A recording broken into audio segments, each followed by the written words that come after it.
Good morning, Olivia. How are you doing today? I'm great. How are you? Absolutely fantastic. Congratulations on this journey that you're experiencing right now, because it's an opportunity to just showcase a new layer of where music is growing. Thank you so much. Thank you. I appreciate that. To be in this moment, because it seems like we are the generation that doesn't have a genre. Everybody is bringing their art forward. Is this a playful landscape for you, or is it, oh my God, where am I going to fit in? I guess it's a little bit of both. It's definitely a little bit scary, kind of, entering into this industry with eyes on you in that way. And personally, I really enjoy dabbling in all sorts of genres, and I don't really stick with just one. So it is a little bit of like, where do I fit in? Where do I go?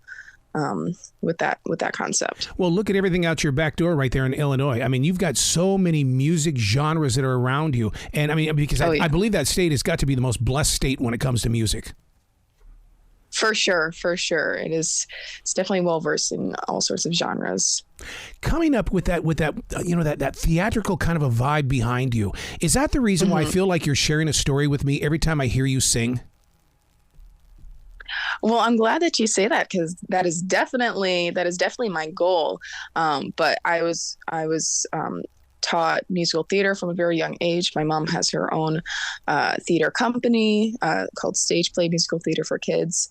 And I grew up with theater, and then kind of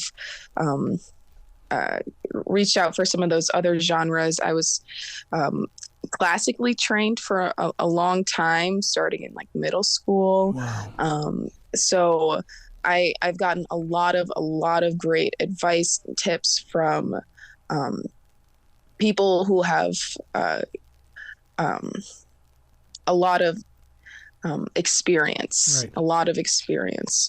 Yeah, because I mean, one of the things that you bring to that stage is the way that you move across that stage. So many people can be so tight, but there's flow in what you're doing. Thank you. I'm glad you say that. It's definitely something that I've been working on. I definitely get a little bit nervous, especially when I'm on a stage like that. It's a little bit nerve-wracking. However, something that I definitely focus on is making sure that I don't look like a stiff board while I'm performing, because I know that even though people are there for the music and to listen, it's a performance as well. Yeah. Comedians will tell you that they look at themselves in the mirror to study their facial expressions and what their body is doing. Do you find yourself studying yourself in the mirror? Oh my gosh, that is one of the number one tips that my voice teacher of 12 years told me to do. Every single lesson, she would have a mirror in front of me, and she would tell me, look at your face, look at your body. Are you tense? Are you feeling the emotion that you're supposed to feel? So that's honestly a really, really good piece of advice to give anybody who's performing. Yeah, because I got addicted to that thing when I was in martial arts. And the reason why is because I had to find out if my hips were in the right place. I had to find out if my back was straight. How was I bent down properly when it was a front stance? And, it's just one of those things. That mirror really isn't your enemy. Make it your friend. Exactly. Sometimes you don't even know what you look like. Right. Like, you could be focusing so hard, and then you take a look in the mirror and you're just like, oh my God, what am I doing right now? They always teach us that when you stand on the sidelines, you learn a lot more. As a musician, do you find yourself standing on the sidelines to see what's going on so that you can pick up on some new stuff? Absolutely. I mean, being out there with all of those incredible contestants for this season of The Voice was definitely one of the best ways that I've gotten to learn from other musicians. So, watching some of those friends that I made go up there and perform, or, give each other advice from the rehearsals that we've had and the people that we've worked with, was one of the best experiences that I've had. I would be taking notes 24/7, and then I would go back into those notes and study them, and then try to figure out a way to, okay, how can I incorporate this? Because it's all about the activation. Yes, honestly. I love the fact that your mom didn't give you the big roles, that she gave you the small roles, because, I mean, it's just one of those things where it's like, okay, you're going to have to earn this, but you're not going to get it all at one time. Of course. And now I can appreciate her for that. But of course, when I was 8 years old, I was not too thrilled about being cast as tree number 3, you know? But yeah, no, my mom has definitely done a lot to help me with this career of mine. I mean, starting at a young age, she's done everything that she can, as I call her my momager. She's done everything that she can to help me be as successful as possible, because I know everybody knows that it's a difficult industry to get yourself established. I'm only 20 years old. I'm definitely still far from where I want to be. However, I'm so grateful that I had the opportunity to be on The Voice, because it has given me a platform that I would not have been able to get before. Not only just get yourself established, but you're going to have to reimagine yourself as you're growing, because it's so easy, especially the music industry, that if you're not consistently releasing music, you're forgotten. Absolutely. Absolutely. And that is exactly what I'm doing right now. You know, in the past, I've kind of shied away from writing my own music just because I felt it was like, oh, well, that sounds silly, or this isn't good enough. And I compare myself a lot. But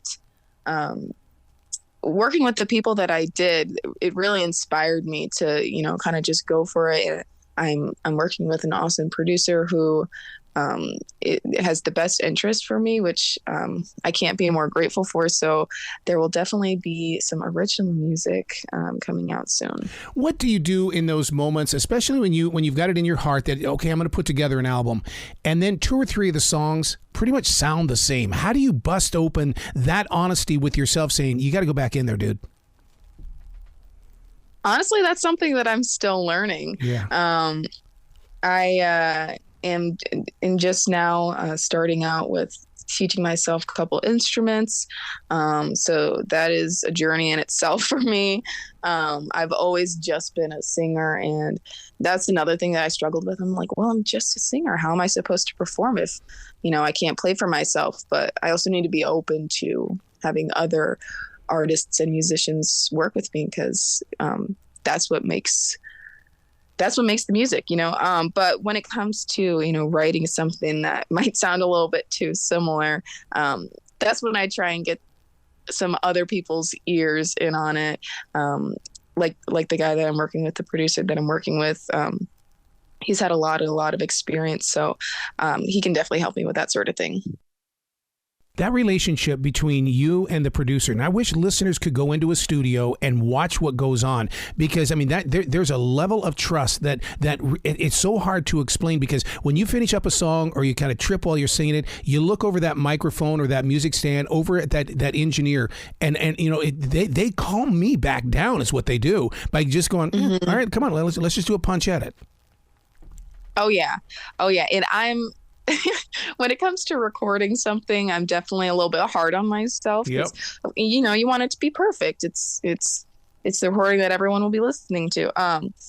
And luckily, it's not live, so I get the chance to go back probably a million times and redo one little snippet of the song. But when it comes to building the rest of the song, once I've gotten all the vocals down, that's something that I'm learning right now. It's a really, really cool experience. The producer knows exactly what needs to be added to the song, you know, strings, percussion, all of that. It's really cool to watch it grow. When did the vocals come in? Because my last 2 projects have been based on rough tracks. In other words, they give me a rough track. I go in, I drop down the vocals. I never get to see the band, because you hire them, but they don't need you in the studio because your tracks are already down. When is your process?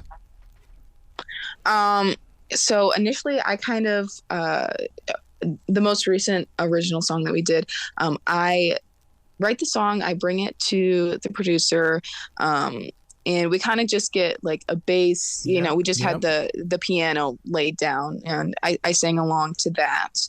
And then, you know, stack the vocals. And, once we kind of have that foundation, the base layer there, then kind of go into the production side of it, and just continue adding, stacking, whatever it needs to sound more full.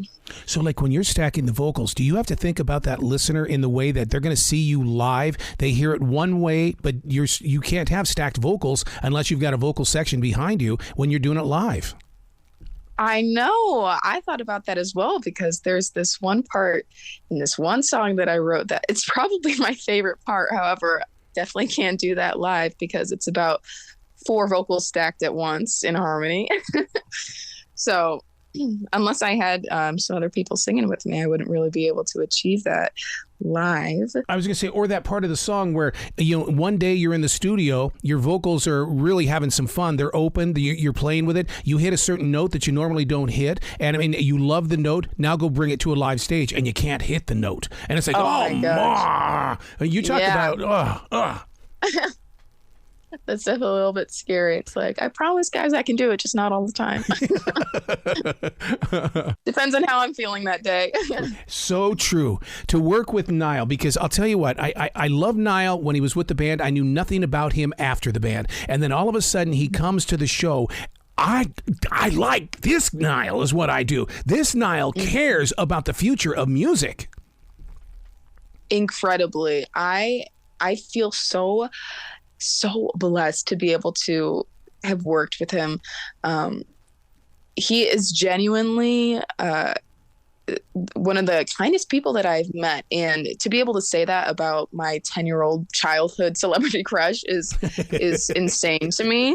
I think probably younger me would pass out if I was hearing this conversation right now. Because I was like a genuine fan. I still am, but when One Direction was, the big thing at the time, of course, I was a little fangirl at like 10, 11 years old. I had all the posters on my wall. You can ask all my friends. But it was probably one of the best experiences of my life to be able to work with him. He was so communicative. He cares so much about all of his teammates, his contestants, and he's in constant communication, emailing back and forth.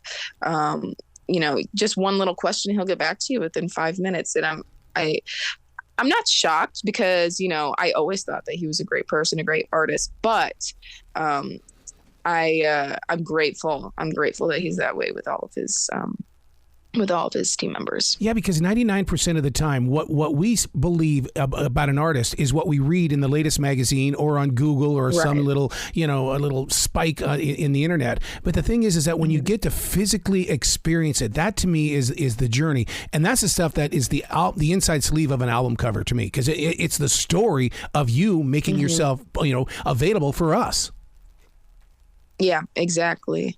And he made sure that everybody knew that he cared just as much, and he really showed it. And I'm so grateful that he chose me to move on from the Knockouts, because that just shows how he believed in me, and it means a lot. Mm-hmm. Can you believe it's gone this fast? Oh my gosh, no. Right. I mean, when we started the filming process, I was just like, wow, it's going to start airing when? In a few months? Like, that's so far away. I'm so excited for it. And now it's November. Yeah, and we're living it in real time. We see it on TV. We start talking about it. We start putting it on social media. All of a sudden, once it's set free to us, and then with streaming now, oh my God, that even makes it even more, where we can go back and watch it over and over and over again. Yeah, which is so exciting as well. Now, let me ask you a question as that musician. So what's the most important stage for you then? Are you trying to reach radio, or are you going to try to keep it on Spotify, iHeartRadio, and even with TikTok? I mean, I would like to expand my music platform as much as possible. Right. Everything sounds exciting to me. The radio, Spotify, all of these platforms are helpful to my career, even if it's, just a couple listeners. So I would be grateful for any sort of exposure that's available to me. Yeah, because I've sat down with so many promoters and they just endlessly tell me, it's about the numbers, man. It's about the numbers. I got to see what their analytics are. So you have to play that game as well, don't you? Yeah, I try to do a little bit of research, like when it comes to TikTok and stuff. I'm trying to put myself out there a little bit more, because before the show, I was never very active, like on social media and stuff like that. But now you really got to be, because I do have this, dream kind of set, because I was given this platform from the show. So I'm like, I can't just, let this go to waste. So, when it comes to like social media and stuff like that, I'm like thinking every day, I'm just like, what can I do to now, like relate to the people that follow me, or, give them something that they would like truly want to listen to or watch. So it's definitely a different mindset that I have now as opposed to before the show. Wow. So what's your website so people can find out more about you and to get your music, because they need to find it? I'm building it right now, actually. The producer that I'm working with, he truly has the best interest for me. He's, giving me all these little tasks to do. So, we just built up my Spotify, and something will be released soon. I have a full cover of my blind audition song that will be available on Spotify soon. And I do have it available on my YouTube at the moment. I have a video with it as well. Yes. But I'm actually, it's funny that you say that, because yesterday I was literally working on it for a couple hours, but building that website. So, all of my links, photos, any upcoming events or performances are available all in one spot. Wow. Please come back to this show anytime in the future. The door is always going to be open for you. I would love to. Thank you so much for having me. Well, you be brilliant today, okay? Thank you. You too.